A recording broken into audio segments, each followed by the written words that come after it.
Bismillahirrahmanirrahim. Assalamualaikum warahmatullahi wabarakatuh.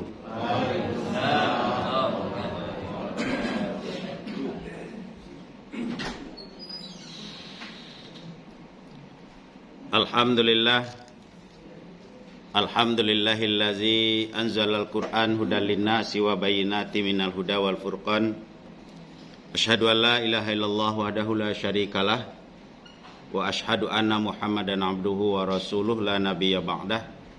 Allahumma fassalli wa sallim ala sayyidina Muhammad wa ala alihi wa sahbihi ajma'in. Amma ba'du fa ya ayyuhal hadirun wal hadirat usikum wa iyaya bitaqwallah faqad fazal muttaqun. Rabbi israh li sadri wa yassir li amri wahlul 'uqdatam min lisani yafqahu qawli. Ini tidak hidup nih.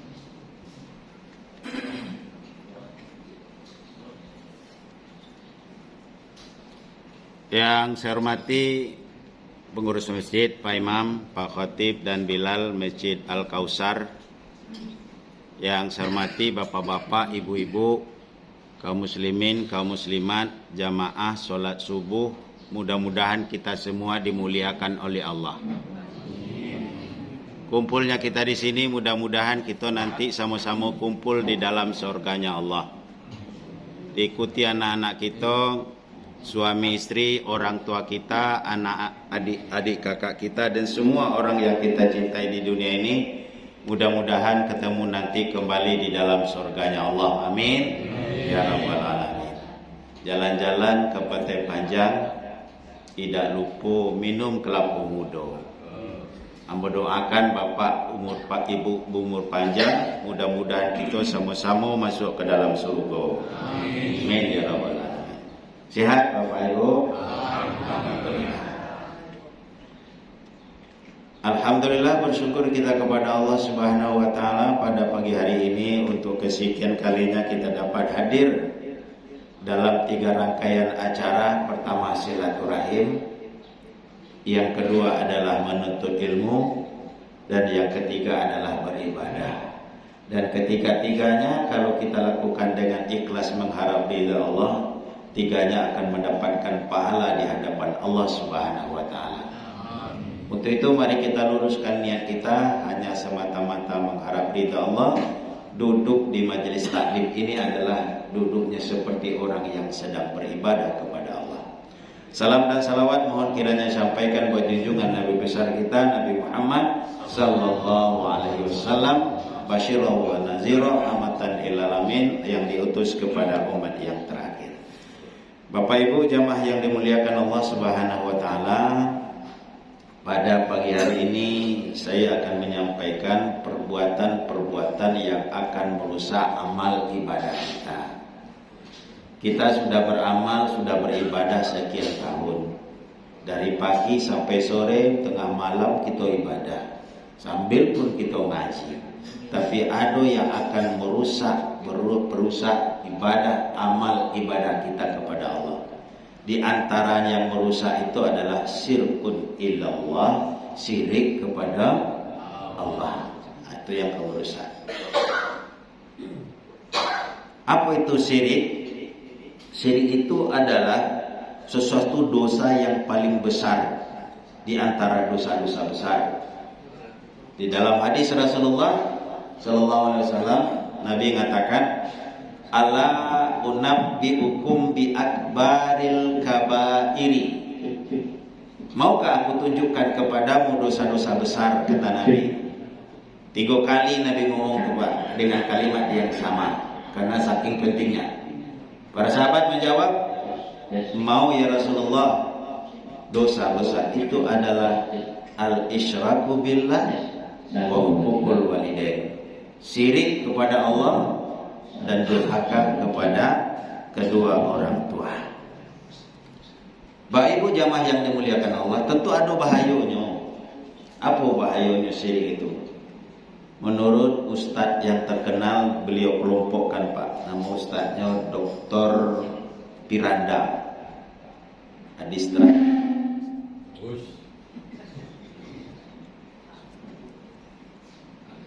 Dr. Piranda Beliau itu salah satu keluaran dari perguruan tinggi Madinah. Dan kalau bapak-bapak, ibu-ibu pergi ke Mekah, pergi ke Madinah waktu haji, itu beliau sering ngisi pengajian di Masjid Nabawi, yaitu di pintu 19. Ustaz Firanda setiap waktu itu subuh, maghrib sampai isya. Kata beliau, bahaya syirik itu ada 3. Yang pertama, bahaya syirik itu adalah akan menggugurkan amalan ibadah, akan menggugurkan amalan-amalan yang kita kerjakan. Habis solatnya, pahalanya habis. Puasa, pahalanya habis. Pokoknya gugurkan. Dari mana beliau ambil dalilnya? Di dalil dalam surat Az-Zumar ayat 65.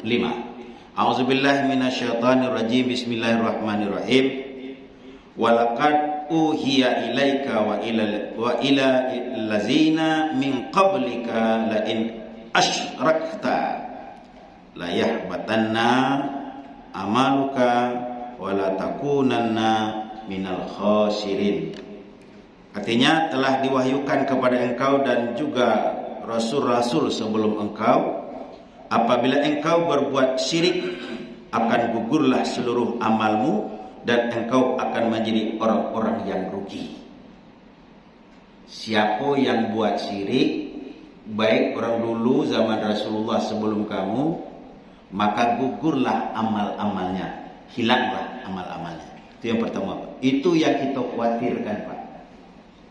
Yang kedua, kata beliau adalah dosa tidak diampuni. Ketika kita buat dosa, Pak, dosa apa aja, lalu kita bertobat kepada Allah dari dosa itu, maka dosa kita itu tidak diampuni oleh Allah karena syirik kita kepada Allah. Padahal kita selalu dalam solat astagfirullahaladzim, astagfirullahaladzim, astagfirullahaladzim, tapi minta tobat, minta ampun kepada Allah, tapi dosa kita tidak diampuni oleh Allah. Dalam surat An-Nisa ayat 48, Allah Subhanahu wa taala berfirman, A'udzubillahi minasyaitonirrajim. Bismillahirrahmanirrahim. Innallaha la yaghfiru ayyushraka bih wa yaghfiru ma duna dzalik liman yasha. Apa kata Allah? Sesungguhnya Allah tidak akan mengampuni dosa syirik. Ini Pak Ibu, Allah tidak mengampuni dosa syirik, tapi Allah akan mengampuni dosa selain syirik bagi siapa yang dikehendaki oleh Allah. Itu payahnya kita tampun kalau tidak diampuni. Ini yang kedua, Pak. Yang ketiga, Bapak Ibu jamaah yang dimuliakan Allah, orang yang syirik kepada Allah lalu dia meninggal dunia dan dia tidak sempat bertobat untuk itu, maka dia akan kekal di dalam neraka jahanam. Amalnya dihapuskan, tobatnya tidak diterima, lalu di akhirat nanti masuk neraka. Makanya di dalam Quran itu dijelaskan dalam surat Al-Maidah ayat 72, Allah berfirman, A'udzubillahi minasyaitonirrajim. Bismillahirrahmanirrahim. Innahu may yusyrik billah faqad haramallahu alaihi al-jannah wa ma'wahu an-nar wa ma lizzalimin min ansar. Sesungguhnya orang yang syirik kepada Allah maka diharamkan atasnya surga. Diharamkan atasnya surga. Kalau diharamkan masuk apa tidak, Pak Bu? Tidak masuk. Diharamkan padanya surga. Dan tempat kembali mereka adalah neraka. Dan tidaklah dizalimi dan tidaklah bagi mereka pertolongan dari manusia dari manapun juga. Jadi bapak-bapak, ibu-ibu yang dimuliakan Allah, hati-hati dengan syirik. Syirik itu kadang-kadang Bapak Ibu kita tidak tahu bahwa kita sedang berbuat syirik. Kadang-kadang kita tidak kenal. Maka Para ulama membagi syirik itu kepada dua. Yang pertama namanya syirkun akbar, syirik besar. Tadi syirik tadi adalah mempersekutukan Allah. Ada syirkun akbar, ada syirkun apa lagi? Akbar, asgar, akbar, asgar. Syirkun akbar itu ada dua. Yang pertama Bapak dan Ibu adalah zahirun jali namanya. Apa itu zahirun jali? Syirik yang jelas tampak. Zahirun jali, jelas. Apa yang jelas? Nyembah bintang. Ada tak orang nyembah bintang di bumi ini? Ada di Indonesia juga tempat lain. Nyembah matahari, nyembah bulan, nyembah batu, nyembah pohon, nyembah binatang. Banyak. Itu namanya jali namanya. Yaitu syirik yang jelas. Jaleh. Yang kedua, syirik besar itu batinun khafi, yaitu yang tersembunyi. Dia tidak tahu masa itu syirik, tapi nama itu tersembunyi. Apa itu? Meminta berkah, meminta pertolongan kepada orang yang sudah mati. Nah, itu tersembunyi istilahnya, khafi. Apa minta pertolongan kepada orang mati? Minta berkah, minta izin. Suaminya sudah meninggal dunia, dia ingin nikahkan anaknya. Lo pergi ke kuburan suaminya, sampai kuburan suaminya, Papa, saya nak menikahkan anak kita yang bungsu Pak, tolong izinkan Pak. Tolong diberkahi Pak. Tolong diizinkan Pak. Untung yang dikubur tidak berjawe. Kok dijawe di kuburan itu? Ndak katanya. Bubar gitu Pak. Ini. Nah ini diantaranya syirkun akbar. Yang kedua, syirkun asgar, yaitu syirik kecil. Walaupun itu syiriknya kecil Pak, tapi syirik kecil apa? Perbuatan dosa besar, tetapi masih terdapat peluang diampuni oleh Allah. Kalau tadi Bapak dan Ibu, syirik besar itu syirik yang tidak diampuni oleh Allah dan tidak akan diampuni oleh Allah. Artinya amalannya habis. Kemudian kalau sebelum meninggal dunia dia tidak bertobat. Tapi syirik asgar, dia termasuk dosa besar, tapi masih ada kesempatan untuk bisa diampuni oleh Allah di akhirat. Masih ada kesempatan pahalanya yang lain tadi diterima. Tapi ini tetap dosa besar. Apa diantaranya, Bapak Ibu? Itu tadi salah satunya memakai jimat. Ini saya sudah bawa 2 buku ini. Ada sudah saya baca-baca kitab tauhid dua-duanya. Ada satu lagi. Memakai jimat. Tahu jimat Pak Ibu? Apa itu jimat? Cincin. Bukan cincin, bukan jimat.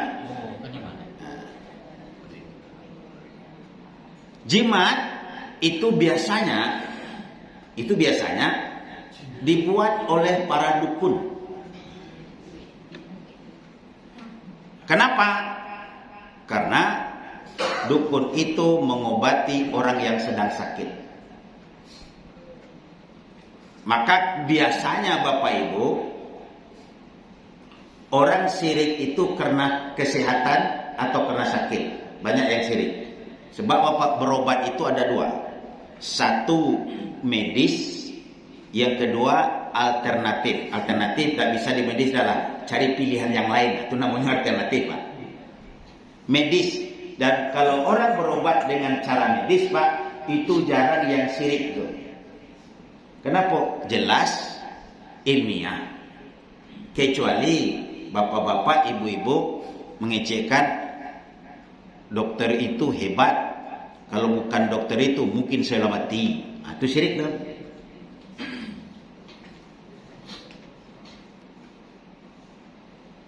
Tapi selagi tidak ada kata-kata dia yang mengobat, dia yang menyembuhkan, apa-apa. Coba kita tahu Bapak Ibu, yang matikan Allah, yang hidupkan Allah, yang sakitkan Allah, yang menyembuhkan Allah. Dokter perantara, alat. Lalu dikecekkan dokter yang menyembuhkan, itu yang salah. Hebat dokter itu dah, ambo sakit kenyolah terus. Kalau bukan kenyo tuh mungkin saya terus tambah sakitnya. Tak boleh, Pak. Dokter cuman perantara, dokter cuman alat, sementara yang menyembuhkan Allah. Yang kedua, alternatif tadi, Pak. Alternatif ada dua. Ada yang syar'i, ada yang non syar'i atau yang tidak syar'i. Yang syar'i itu yang disebut dengan ruqyah. Yang non syar'i itu yang disebut dengan dukun, peramal, dukun. Hati-hati bapak-bapak, ibu-ibu. Lalu apa dukun? Kita datang ke dukun. Untuk apa? Minta obat. Boleh tak Ustaz kita minta ke dukun? Tengok juga dukunnya dulu. Kalau sama dengan ruqyah sama itu. Apa itu? Mulai dari awal dia baca Quran. Pertama, syaratnya, nih Pak. Dukunnya taat dan tauhidnya bagus kepada Allah. Dia nyembah kepada Allah. Dia taat, lebih taat daripada kita. Yang kedua, dia mengobati dengan baca ayat-ayat Al-Quran. Mulai dari awal sampai akhir. Yang ketiga, dia berzikir, zikir hanya yang dibolehkan oleh agama. Yang keempat, dia minta hanya kepada Allah. Mulai dari awal sampai akhir dia baca Al-Quran, dia berzikir. Silakan. Ini yang disebut dengan peruqyah. Tapi kalau dukun kita sampai minta tuh, mukanya tidak enak ditengok, tidak pernah tersentuh air wudhu, lebih taat kita lah daripada dia. Dia minta bukan kepada Allah, tapi kepada jin, kepada gunung berapi, kepada setan, kepada iblis. Yang dibacanya kadang ada ayat Quran, kadang mantra-mantra, kadang-kadang pantun-pantun. Ustaz, dukun tu yang dibacanya Al-Quran, Ustaz. Iya, tapi Al-Quran itu cuma untuk meyakinkan. Misalnya begini, Pak. Bismillahirrahmanirrahim. Bacanya ayat Quran. Tapi di tengah-tengah nyo diam, Pak. Kenapa nyo diam? Nyo sedang baca mantra. Sedang membaca mantra dan sedang memanggil jin gunung berapi, gunung selan, gunung bungkuk, jin padang harapan. Tuh. Terakhir supaya kita yakin, Pak, berkat kalimat la ilaha. Nah, ini. Campur aduk. Bahkan dukun bisa mengatakan bapak sakit, ibu sakit, bahaya. Kalau saya obat, dia akan datang penyakit lagi, sembuh tapi nanti sakit lagi. Supaya penyakit itu tidak datang lagi, macam mana Pak Dukun? Buat jimat. Tapi maharnya agak mahal. Lalu buat jimat, Pak. Dan buat jimat itu biayanya mahal, kata Pak Dukun. Apa? Pertama, kainnya bukan kain sembarangan. Penanya, pena tinta emas. Kemudian benangnya, benang 7 rupa. Kita kadang-kadang asal sehat, kan ngikut aja, Pak. Baik, udah ditulis di kain. ayat Al-Quran. Allahu la ilaha illa huwal hayyul qayyum. Bismillahirrahmanirrahim. Alhamdulillahirabbil alamin arrahmanirrahim. Kemudian ditambah pantun-pantun, ditambah para malaikat, ditambah ayat-ayat. Lalu saya itu dilipat, digulung segi empat, dijahit, kasih benang 7 rupa, letakkan di pinggang, letakkan di lengan. Ada yang pakai itu, Bu? Ada? Buanglah itu.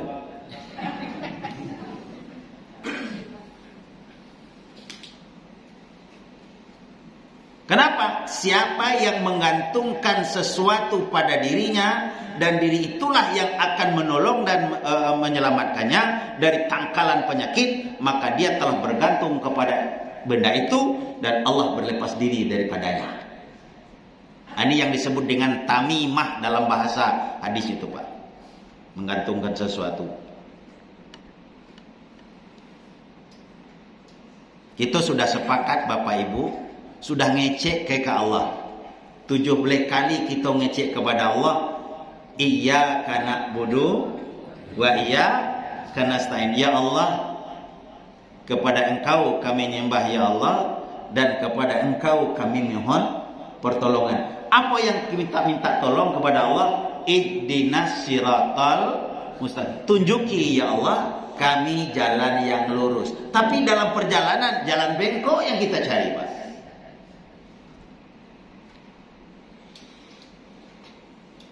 Banyak hal-hal yang kadang-kadang kita tengok, Pak. Contoh lagi, Pak. Kadang-kadang karena budaya, kadang-kadang kena kearifan lokal, maka budaya dicampur aduk dengan akidah. Contoh, Pak, saya ingin tanya, di Bengkulu ada tabut, ada ya, Bu ya? Ada tabut. Boleh tak tabut, Bu? Boleh. Karena itu kearifan lokal. Tidak ada orang lain. Palembang mana ada, Jakarta mana ada, cuman Bengkulu dengan Periaman. Kearifan lokal, budaya. Nonton tabut boleh tak? Silakan aja, boleh. Kapan tidak boleh? Ketika bapak, ketika ibu, ketika kita galau, jangan sampai tidak bertabut, nanti bencana akan datang. Nah, itu yang tak boleh, Pak. Yang mendatangkan bencana adalah Allah, bukan karena tabut. Jangan sampai tidak bertabut, nanti kita sakit. Saya ngomong ini, Pak, di depan keluarga tabut lah ngomong, Pak. Silakan aja, itu budaya lokal, kearifan lokal. Kita terima tabut itu sebagai budaya, bukan sebagai keyakinan. Kalau memang sebagai keyakinan, kalau kita sakit tidak bertabut, bagaimana orang luar daerah itu? Kemudian, Bapak Ibu, berkah. Satu lagi nih. Orang kalau ke Bengkulu, Pak, baik orang daerah maupun orang dari Jakarta, belum dikatakan ke Bengkulu kalau belum pergi ke rumah Bung Karno di Anggot. Boleh tak, Pak? Boleh. Kena sejarah itu. Lalu dia masuk ke dalam kamar Pak Bung Karno. Di mana? Nengok kamarnya, nengok tempat tidurnya. Boleh tak, Pak? Boleh. Lalu belok lagi ke kamar sebuah, ada sepedanya. Boleh tak, Pak? Boleh. Foto-foto tak? Boleh tak, Pak? Boleh. Pergi ke belakang. Di belakang itu ada sumur. Kita cuci muka, beruduk. Boleh tak, Pak? Boleh. Cuci muka, beruduk, boleh. Cuci muka walaupun tidak boleh cuci muka. Beruduk, boleh. Cuci muka, boleh. Kapan tidak boleh? Niatnya. Ngapa nak cuci mukanya di situ? Ngambil berkah. Tidak ada berkahnya di situ, Pak. Ya kan ke Soekarno dulu. Belum tentu Soekarno itu lebih bersih daripada kita, Pak. Tidak ada keberkahan di situ, Pak. Ini namanya kesyirikan asgar yang kalau kita percayai model ini tidak ada. Malah kalau jangankan di Bengkulu, di Mekah aja, Pak. Itu kadang-kadang ada orang, saya tengok, sudahnya semayang, nyambinya serbannya, Nyambil tiang.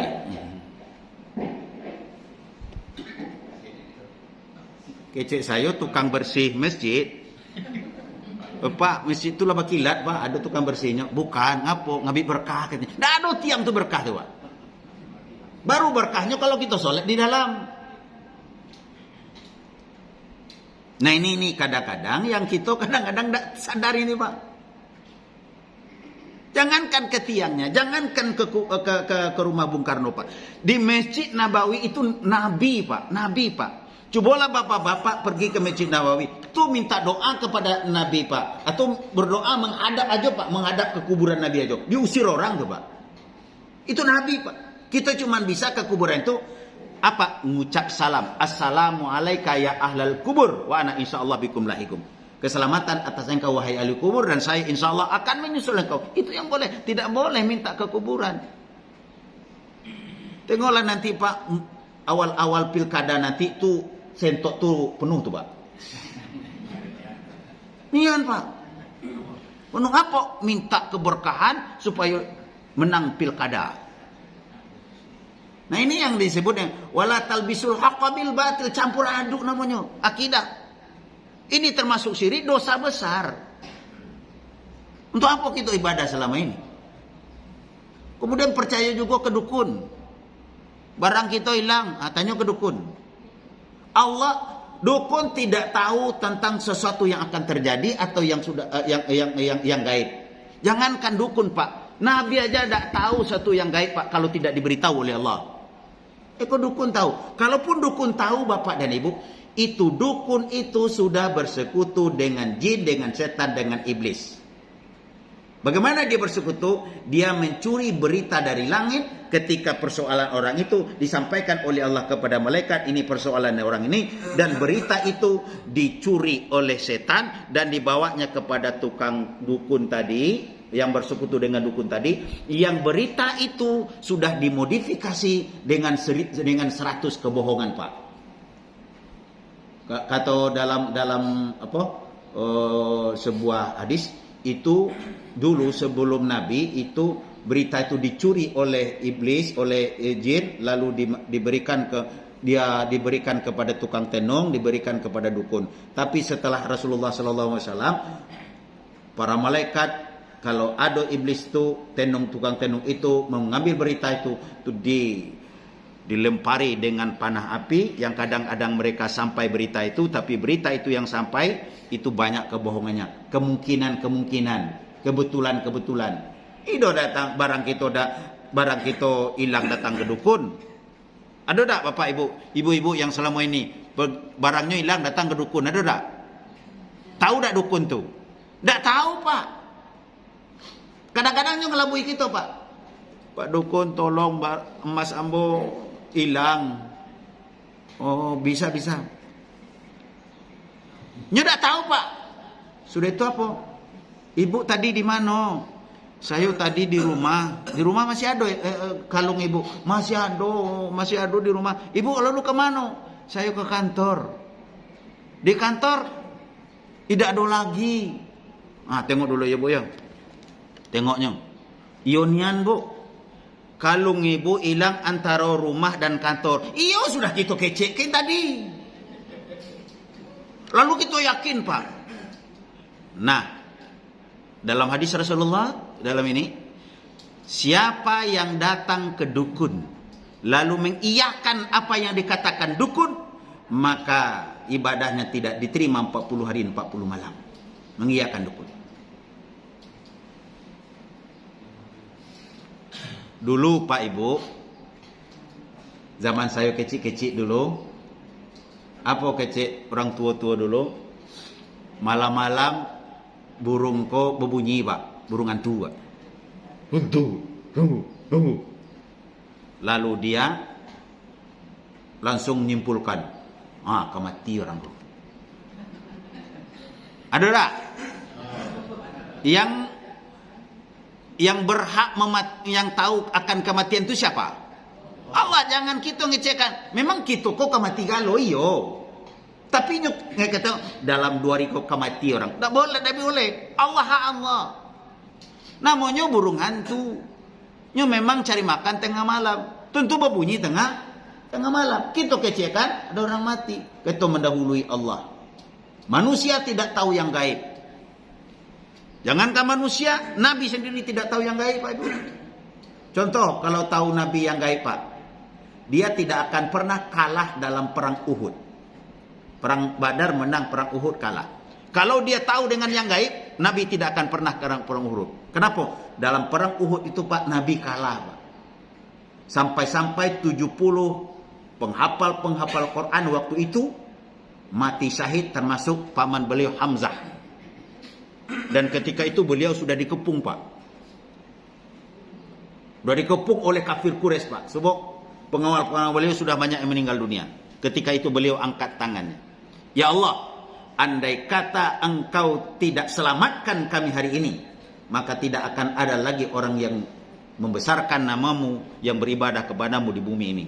Lalu datangkan pertolongan oleh Allah dengan para malaikat. Tapi beliau kalah ketika itu. Kalau tahu beliau tentang yang gaib, beliau tidak kemungkin kalah, Pak. Apa kata beliau? Wahai sahabatku, sebentar lagi kita akan perang. Namanya perang Uhud. Kalau menurut penerawangan saya, kalau kita perang, kita akan kalah. Jadi apa? Kita tidak usah perang. Kita mundur aja. Kenapa? Kalau kita perang, kita kalah. Tapi kenapa beliau perang? Lalu kenapa beliau kalah? Karena beliau tidak tahu yang gaib kalau tidak diberitahu oleh Allah Subhanahu wa taala. Maka untuk itu, bapak-bapak, ibu-ibu, jamaah yang dimuliakan Allah, perbaikilah keyakinan kita kepada Allah Subhanahu wa taala. Ada kadang-kadang kearifan lokal sebagai budaya boleh. Tapi kalau sudah kita hubungkan dengan perkara-perkara apa yang diberikan oleh Allah, tidak boleh, Pak. Contohnya lagi, nah ini yang sering juga disampaikan. Kalau seorang istri sedang hamil, itu suaminya tidak boleh mencingikan. Ada model itu, Pak Ibu? Ngapa kalau mencingikan? Hah? Ah, itu kan? Di mana dalilnya itu? Di mana ayatnya itu? Tidak boleh mencingikan. Kalau mencingikan, anak lahir sumbing. Tidak boleh motong ayam. Kalau motong ayam,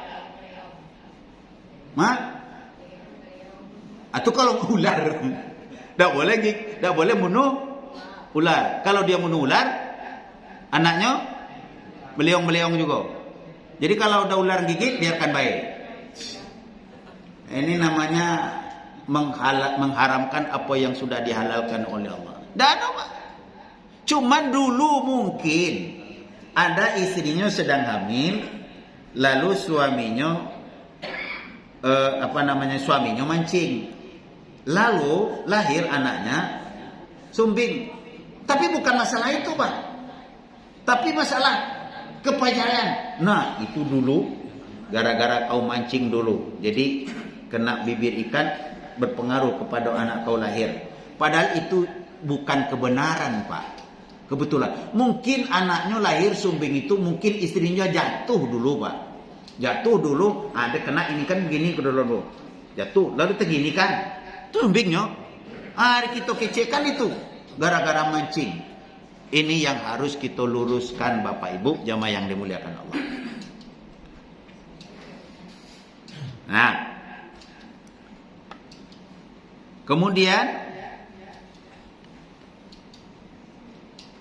yang termasuk syirik juga meramal, menentukan nasib hal yang gaib pada masa depan.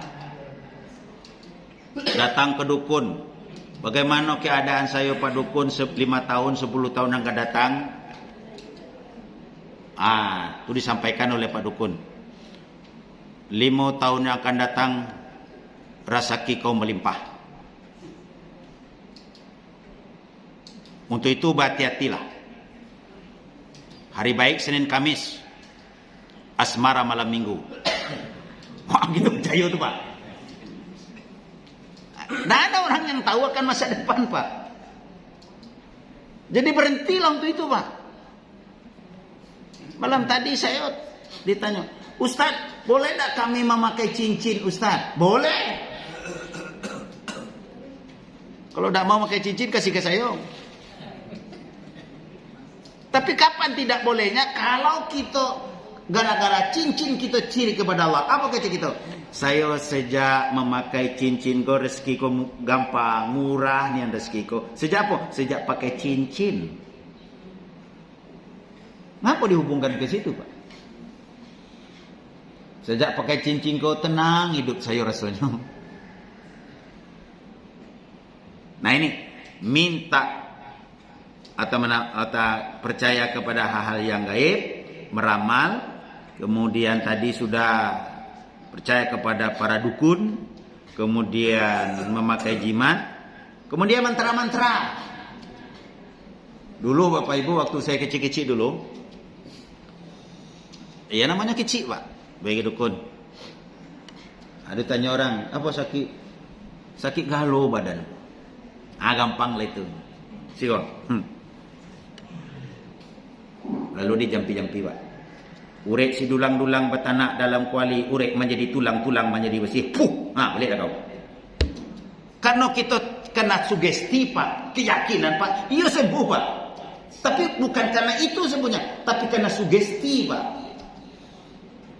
Tapi kita sudah yakinnya tuh hebatnya dukun itu. Ini mantra-mantra Pak. Nah, tuh. Kemudian termasuk syirik, bernazar bukan kepada Allah, tapi ke benda-benda. Saya kalau lulus anak saya nanti, saya akan motong kambing di Gunung Selan itu, di gunung itu. Nah ini yang termasuk itu adalah syirik. Artinya kesimpulan itu adalah syirik itu adalah mempersekutukan Allah, menyamakan Allah dengan yang lain, atau di samping kita menyembah Allah juga kita menyembah kepada yang lain. Di dalam Al-Quran Allah sudah mengingatkan Bapak Ibu jamaah yang dimuliakan Allah dalam surat Al-Maidah ayat 90. A'udzubillahi minasyaitonirrajim. Bismillahirrahmanirrahim. Innamal khamru wal maisiru wal ansabu wa azlamu rijsun min amali syaitan fajtanibuhu la'allahum yarji'un. Kata Allah, sesungguhnya khamar, termasuk semua khamar Pak, minum-minum keras, wal maisir, berjudi, baik judi langsung maupun judi online. Judi namanya judi Pak.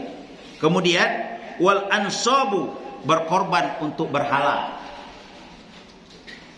Kemudian wal azlamu, mengguni nasib.